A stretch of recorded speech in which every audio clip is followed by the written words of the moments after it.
Já na sexta petição, é pedindo a Deus que nos capacite para vencer as tentações que nos levam ao pecado. Pedimos que Deus nos livre do pecado para que não desonramos o nome do nosso Pai. Precisamos entender a diferença entre tentação e provação. Vamos falar um pouquinho da diferença, dos agentes da tentação e o que pedimos de fato ao Pai quando a gente pede para não nos deixar cair em tentação. A diferença da tentação com a provação. A tentação, em grego, é peraísmo ou perasmo. Ela é vista 21 vezes no Novo Testamento e significa teste ou prova. Então, tentação é um teste ou uma prova. Tentação, geralmente, é por parte de Satanás, é do mundo, é coisa da própria carne. O objetivo da tentação é fazer com que caiamos em pecado. Já a provação, ela vem de Deus. A aprovação, ela vem de Deus para o seu povo. E a finalidade da aprovação é sempre boa. Deus prova o seu povo com um propósito, com um objetivo de edificação. Em Tiago 1, versículo 12, fala: feliz o varão que sofre a provação. Então a tentação é da carne, do Satanás, é do mundo, e até mesmo da gente, porque é a nossa natureza pecaminosa, é a nossa carne que acaba nos levando a cair em tentação. Então, apesar de ser dele, do inimigo, mas a nossa natureza também nos leva. Então, tentação é da carne e provação vem de Deus para nos purificar, para melhorar, né? Para nos lapidar. A tentação que Jesus nos ensina a pedir livramento é referente a essa que nos afasta de Deus, que nos leva a pecar. Os agentes da tentação, tudo que nos leva a cometer o pecado, né? Que vem de Satanás, que em 1 Tessalonicenses, capítulo 3, versículo 5, fala que Satanás é o próprio tentador, né? Ele é chamado ali de tentador. Então, o pecado ele vem tanto de Satanás como de nós mesmos, da carne. E corromper o coração, deixando de fazer a vontade de Deus e fazer a vontade da carne ou a do mundo. A tentação externa, ela vem de Satanás, que tenta estimular o que a nossa carne ou o nosso coração deseja. Então, a externa é o Satanás, é o mundo, né? E a tentação interna, que é que vem da carne, é aquela que a gente já traz com a gente desde o nascimento, conforme a gente vai crescendo, e a gente vai, né, ter essa natureza pecaminosa, que é a inveja, a cobiça, a luxúria. Em Tiago 1,13 a gente consegue identificar mais essa natureza. Irmãos, que fique claro que depois que a gente aceita Cristo como único Salvador, Deus nos purifica, dá para a gente um novo coração. Mas a luta contra a carne e o espírito, ela é diária. Por mais Deus nos deu um novo coração transformado, né? Um coração que busca atender o Senhor. Mas a natureza humana é pecaminosa, então tem sempre aquela luta. Que nem a irmã Cleonice sempre fala, né? Ela sempre ilustra aqui, a luta entre a carne e o espírito é que nem aquela luta que vai vencer aquele que se alimentar mais, né? Se a gente alimenta o espírito, vai vencer o lado espiritual. Se a gente alimenta os desejos da carne, vai vencer o lado carnal. Provações de Deus é para nos lapidar. São provas que molduram nosso caráter, nosso amor, e o Espírito Santo nos lapida cada provação que a gente enfrenta. Em Gênesis 22, 1 e 2, Deus prometeu a Abraão que ele seria pai de multidão. Provou Abraão, né? Ele pediu que sacrificasse seu único filho. Ele ia ser pai de multidão, deu um único filho para ele, já na idade avançada, e ele pediu para que fosse lá e fizesse o sacrifício, e tudo indicava que o seu filho ia ser o cordeiro, né, para ser sacrificado ali. Na hora, não foi. Deus proveu lá para poder um novo cordeiro para ser sacrificado. E isso aí foi uma provação de Deus. A intenção de Deus não era nunca que que Abraão viesse a ser um assassino, ou que ele se desviasse do caminho do Senhor. Não, foi uma provação para provar a obediência e a fé dele. Né? Então, foi para lapidar, para deixar ele ainda mais forte na fé. Deus prova para provar a obediência e aumentar a fé. Ela fortalece, revela algo de Deus. O objetivo não é destruir, mas sim se revelar a nós. Tentação tem a ver com livre-arbítrio, pois é opção nossa.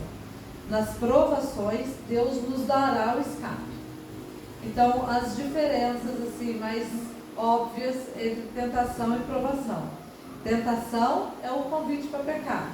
A provação testa a nossa fé. Tentação é para nos derrubar. Não existe aquela tentação que seja para glorificar. Né? A tentação nos leva ao pecado, nos derruba. Já a provação é para fortificar. Tentação visa a nossa queda. E a provação é o fortalecimento. E Deus, Ele permite tudo. Tanto a tentação quanto a provação. Porque Ele nos deu o livre-arbítrio. Então Ele permite. Mas Deus jamais vai nos tentar. A aprovação de Deus jamais vai nos levar ao pecado. Então a aprovação de Deus jamais será uma tentação. P da petição que fala: mas livra-nos do mal. Amém. O que seria esse mal? É meio que óbvio, né? Mal é tudo aquilo que não é bom. É o oposto do bem, é o oposto do bom. Então, mal é aquela coisa que destrói, né? Vem do maligno. De todos os tipos de mal que existe no mundo, mas principalmente de Satanás. Jesus nos ensinou a pedir para livrar do mal. Ele pediu para que nos livrasse de roubos, brigas, injúrias, de tudo, né? Do dia a dia, da inveja, de macumba, feitiçaria, de tudo. Já que a macumba e a feitiçaria já vai também voltar para Satanás. Mas o objetivo principal que ele nos ensinou ali é pedir que Deus nos livre de Satanás e de seus demônios. Que Ele nos livre das artimanhas de Satanás.